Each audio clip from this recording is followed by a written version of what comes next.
Hi friends, ఈరోజైతే నేను papaya fry చేస్తున్నాను. కాకపోతే పప్పాయ లైట్గా పండింది, ఏం కాదు, పచ్చడి ఉన్నది. మా అమ్మని అడిగితే ఏం కాదు వండొచ్చు అని చెప్పింది, అందుకే వండుతున్నాను. ఫస్ట్ పోపు దించి వేసేసినాను. దాని తర్వాత ఎండుమిరపకాయలు కూడా వేసేసాను. లైట్గా ఉల్లిగడ్డ పచ్చిమిర్చి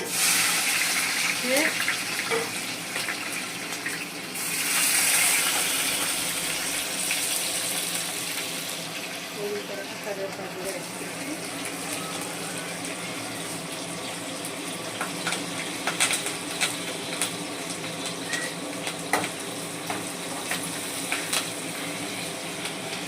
అట్లనే ఇప్పుడు తోటకూర కర్రీ చేస్తున్నాను.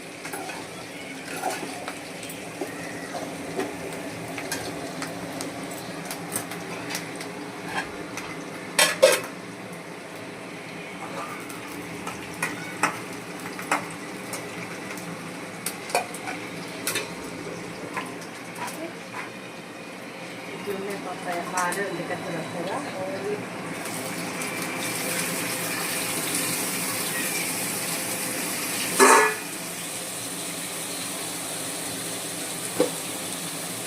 కలర్ఫుల్గా ఉంది కదా. సాల్ట్ వేసుకుంటున్నాను. రుచికి సరిపడా సాల్ట్ వేసుకోవాలి.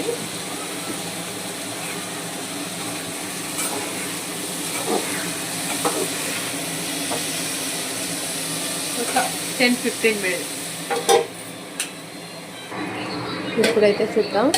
15 మినిట్స్ తర్వాత చూస్తున్నాను. మంచిగా కుక్ అయిపోయింది. దీంట్లో మనం టేస్ట్గా సరిపడా అల్లం పేస్ట్ వేసుకోవాలి.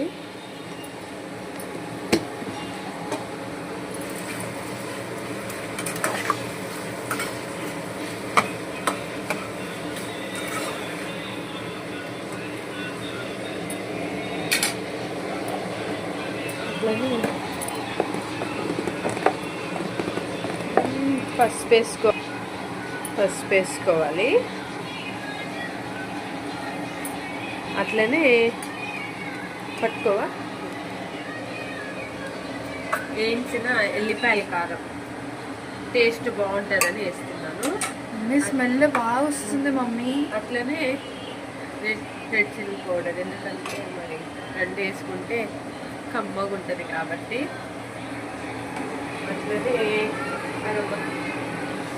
ఇవన్నీ కలుపుకోవాలి.